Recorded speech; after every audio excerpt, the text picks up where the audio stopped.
Hello friends, good morning. I hope आप सभी अच्छे होंगे। फ्रेंड्स, आज हम बात करने वाले हैं दो इम्पॉर्टेंट चीज़ों पे। एक तो ये कि जो अभी जो नई गवर्नमेंट आई है वो टीचर भर्ती के शिक्षक भर्ती के लिए जो 33,000 पद निकालने की जो तथाकथित घोषणा चल रही है। ठीक है, अभी तो आचार संहिता है तो थोड़ा सा रुका हुआ है और वित्त विभाग से भी परमिशन मिलना बाकी है। तो चुनाव के बाद जो होगा तो 33,000 पद में एक्चुअल में आपके खाते में या आपके लिए कितने पोस्ट हैं ये हम बात करेंगे। उसके अलावा 1 अप्रैल को जो बीएड डीएड वाला इंपॉर्टेंट केस, 2 केस होने वाला है ना। एक्चुअली होने वाला था, पोस्टपोन हो चुका है ना। एक एमपी का क्लेरिफिकेशन केस था जो सुप्रीम कोर्ट में था, जस्टिस धूलिया और जस्टिस बोस के बेंच में, और एक छत्तीसगढ़ का था, Harishankar versus state of Chhattisgarh, जिसके तहत बीएड वालों को ज्वाइनिंग मिली है। उसका भी केस की सुनवाई होने वाली थी 1 अप्रैल को ही। तो ये दोनों का क्या हुआ ये हम जानते हैं। ठीक है, तो सबसे पहले हम बात कर लेते हैं कि कुल संभावित पद जो आने वाले हैं 33,000 कुछ पद आने वाले हैं शिक्षक भर्ती परीक्षा 2024 में। तो उसमें कितने कितने पद आ रहे हैं और आपके हिस्से में आप किस डिग्री या डिप्लोमा के साथ हैं और आपके लिए कितने पोस्ट हैं वो आप देखते जाइएगा। ठीक है, तो जो 33,000 पद आने वाले हैं उसमें हम बात करें सबसे पहले अगर सहायक शिक्षक एवं प्रयोगशाला शिक्षक की। ठीक है, तो यहाँ पर अभी के हिसाब से जो एलिजिबिलिटी है वो फिलहाल जो दिख रही है संभावना ओनली डीएड वालों के लिए है। ठीक है, सहायक शिक्षक क्योंकि टेट में भी अभी बाहर कर दिया गया प्राइमरी लेवल में। उसके अलावा जो प्रयोगशाला में जो पोस्ट आने वाले हैं वो 12th पास जो साइंस के स्टूडेंट होंगे, साइंस कैटेगरी के, उनको ये मिलेगा। ठीक है, टोटल 22,341 पोस्ट है जिसमें 11,510 साइंस में, 7,619 आर्ट्स में और 3,212 प्रयोगशाला के लिए। ठीक है, प्रयोगशाला शिक्षक के लिए। तो ये टोटल इसके पोस्ट है ना, इसमें से। ठीक है, तो जो भी जो डीएलएड कैंडिडेट्स हैं वो, और जो डीएलएड बीएड नहीं भी करे हैं, जो 12th में साइंस है वो भी इसमें अप्लाई कर सकते हैं। प्रॉपर 3200 पोस्ट उनके लिए टोटल पोस्ट है। उसके बाद में आपके हिस्से में कैटेगरी वाइज कितना है वो हम देखते हैं। ठीक है, उसके बाद अगर हम बात करें वर्ग 2 की शिक्षक पद की, तो वहाँ पे 8,184 पद हैं और ये बीएड डीएलएड दोनों के लिए हमारे छत्तीसगढ़ में। ठीक है, अदर स्टेट में कुछ दूसरा रहता है बट यहाँ पे बीएड डीएलएड दोनों के लिए है। तो यहाँ पर जो टोटल पोस्ट आप देख सकते हैं, लैंग्वेज में है 2186, साइंस में 2685, एग्रीकल्चर में है 164, आर्ट्स में है 1205, ठीक है, पीटीआई में है 108, लाइब्रेरियन में है 1844। ये टोटल पोस्ट हैं।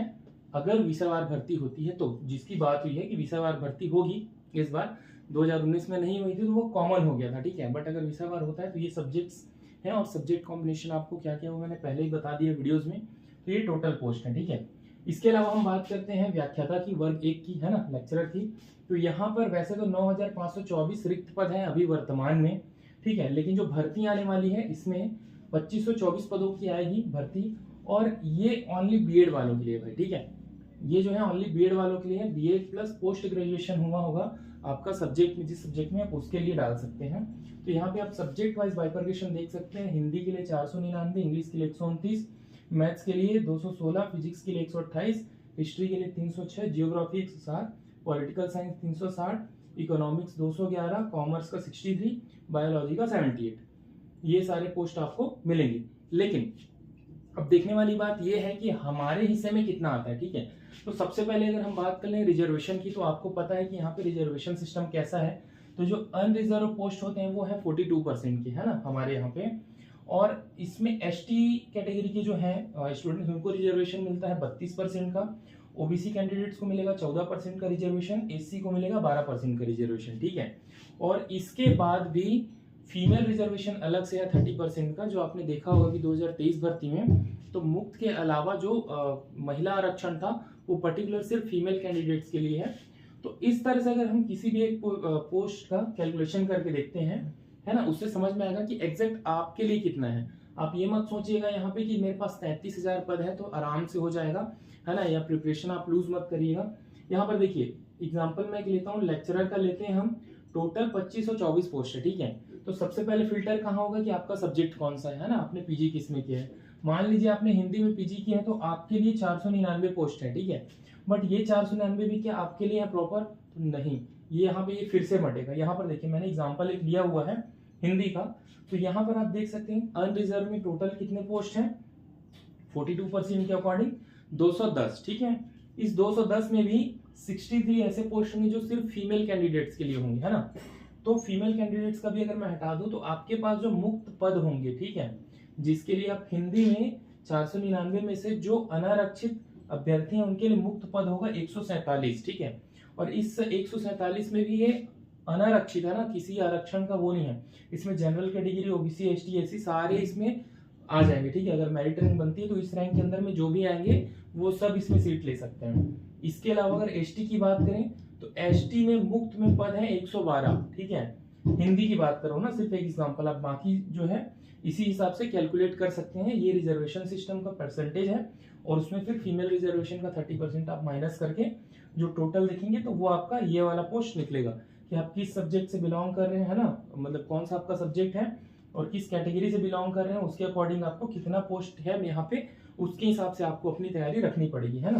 कहने का मतलब ये है कि जितना दिख रहा है आपको वो सोच के तैयारी नहीं करनी है, आपके लिए कितना है आपको वो सोच के तैयारी करनी की इसमें से एक सीट चाहिए, ठीक है। ओबीसी में यहाँ देखेंगे 70 में से 21 घटा दिए तो 49 ये पद है हिंदी वालों के लिए। वैसे ही अगर इंग्लिश की बात करूँ, मैथ्स की बात करूँ तो और भी कम हो जाएगा। ये सबसे हाईएस्ट 499 हिंदी में है, तब जाके ये पोस्ट मिल रहा है। तो इसके अकॉर्डिंग आप अपना प्रिपरेशन करिएगा कि आपके लिए कितना पोस्ट है और आप किस चीज के लिए प्रिपरेशन कर रहे हैं उसके अकॉर्डिंग, ठीक है।